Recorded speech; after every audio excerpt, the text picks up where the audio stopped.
My wife posted, "Can't wait to divorce my mediocre husband." I commented, "Enjoy the upgrade." Then I filed for divorce before she could. I discovered my wife's secret Facebook account completely by accident. I'm Nathan, 35, a software engineer. Married to Claire for 6 years.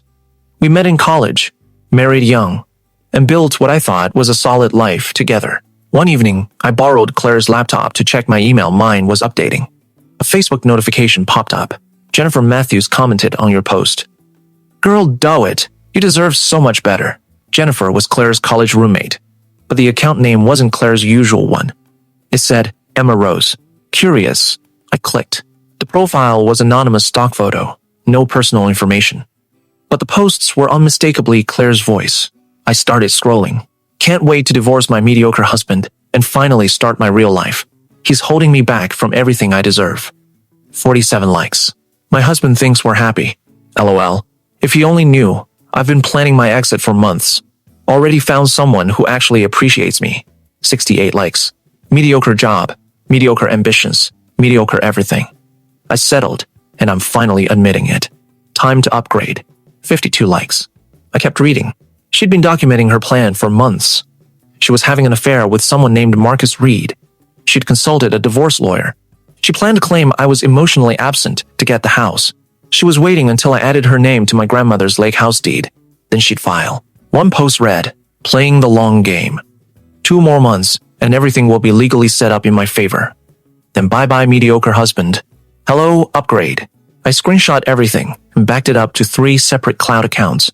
The next day, while Claire was at yoga, I called a divorce attorney. "Mr. Harrison, based on these screenshots, your wife is planning to commit fraud. She's fabricating grounds for divorce to gain financial advantage. She's admitted it in writing. What should I do?" File first. Immediately. Don't tell her. Don't hint at it. Use her own posts as evidence. And whatever you do, don't add her name to that lake house. I filed that afternoon. I also put the lake house in a trust. That night, Claire came home glowing. "Hey babe, how was your day?" "Good," I said, not looking up from my laptop. "You? Great. Yoga was intense today." "I'm sure it was." She kissed my cheek. "You seem distracted. Everything okay?" "Just work stuff." 2 days later, Claire posted again, counting down the days until I'm free from my mediocre husband. 58 days, and I'm filing. He has no idea. From my real Facebook account, Nathan Harrison, with my actual photo, I commented, "Enjoy the upgrade." I watched the post go from public to private within 30 seconds. The entire account deactivated 2 minutes later. My phone rang. Claire was calling from her office bathroom.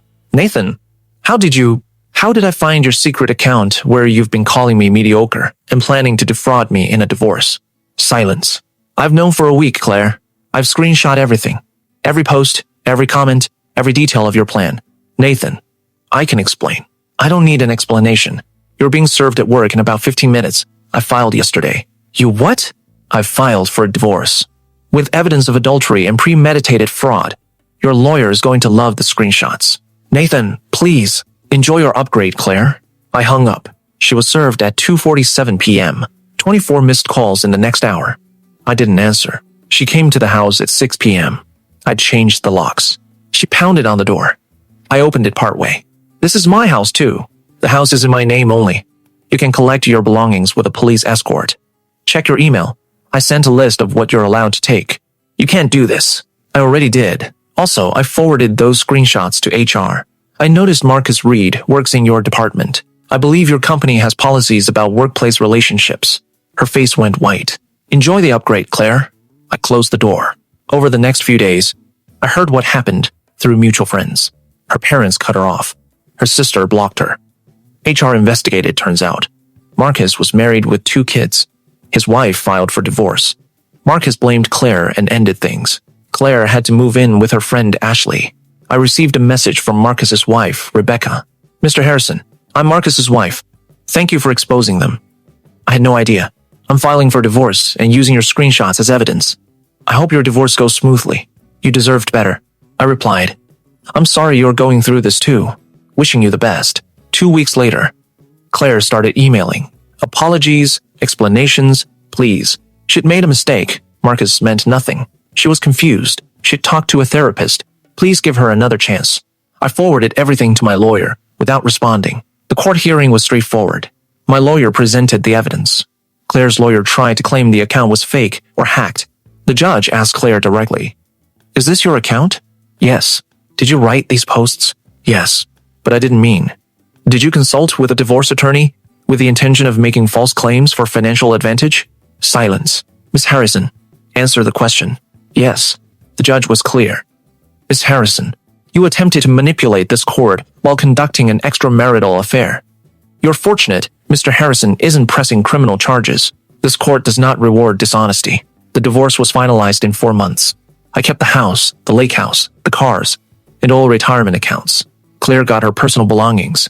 6 months later, I heard through Ashley that Claire had lost her job, moved back with her parents, and was buried in debt. Marcus had apparently convinced her to open a credit card for their future, then maxed it out and disappeared.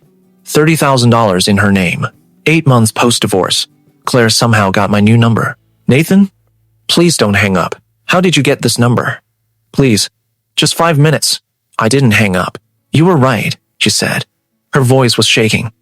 "You were never mediocre. You were stable, loyal, hardworking. You loved me, and I threw it away for a con artist. Claire, I'm not asking you to take me back. I know I destroyed that. I just wanted you to know I'm sorry. You deserve so much better." I did deserve better, and I found it. "You're seeing someone?" "I'm engaged."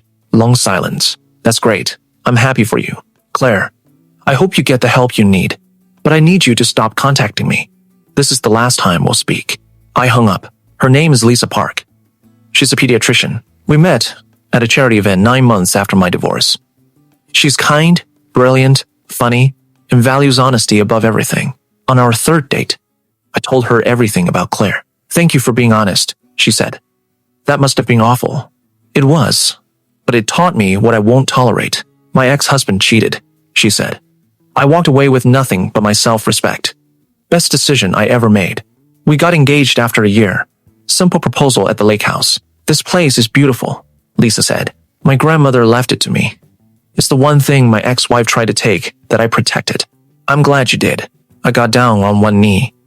"Lisa, you've shown me what real partnership looks like. Will you marry me?" "Yes." 2 weeks before my wedding to Lisa, I received one last email from Claire. "Nathan, I heard you're getting married. Congratulations. I won't bother you again. I've been in therapy for a year. I'm finally understanding how toxic I was, how much damage I caused. Marcus didn't just drain me financially, he destroyed what little self-respect I had left. When you treat people like they're disposable, you end up alone. I'm working 2 jobs to pay off debts. I have no friends, no relationship, no future that looks like what I imagined, and I deserve all of it. You weren't mediocre. I was. I hope your wife knows how lucky she is. Claire, I showed Lisa the email. Are you going to respond? She asked. No. There's nothing left to say. Do you feel bad for her? I thought about it. A little. But mostly I'm just grateful I got out when I did. My wedding to Lisa was perfect. Small ceremony, close friends and family, no drama. Just 2 people choosing each other honestly. During the reception, my best man toasted to Nathan, who taught us all that sometimes the best revenge is just living well, and to Lisa, who proved that the real upgrade was waiting all along. Lisa and I bought a house together. We're talking about starting a family. I got promoted to senior director. Lisa bought me a coffee mug as a joke that says, "World's most mediocre husband." We both laugh about it. I still have Claire blocked everywhere, but occasionally I hear updates. She's working 2 jobs, paying off Marcus's debt, living in a studio apartment, single. I don't take pleasure in her struggles, but I don't feel guilty either. She made her choices. A year later, I was at a coffee shop with Lisa when Claire walked in. She saw us and froze. For a moment, I thought she might approach. She didn't. She just stood there, looking at Lisa successful, confident, happy, and then at me. I looked better than I had in years, because I was. Claire's eyes filled with tears. She turned and walked out. Lisa squeezed my hand. Is that her? Yeah. You okay? Yeah. I'm perfect, actually. And I meant it. People always ask how I stayed so calm through everything. The truth? I wasn't calm. I was furious, hurt, betrayed. But I was also clear. Claire showed me exactly who she was in her posts, in her plans, in her lies. And when someone shows you who they are, believe them. I didn't beg. I didn't fight for someone actively working against me. I just let her go. And in doing so, I made room for someone who actually valued me. Sometimes people call you mediocre to justify their own bad behavior. If they can convince themselves you're not good enough, they can excuse their betrayal. But here's the truth. You were never the problem. They were. The best revenge isn't proving them wrong. It's building a life so good that their opinion stops mattering entirely. Claire called me mediocre, then lost everything. I gained everything. Not because I'm extraordinary, but because I chose to invest in people who invested in me. That's the real upgrade.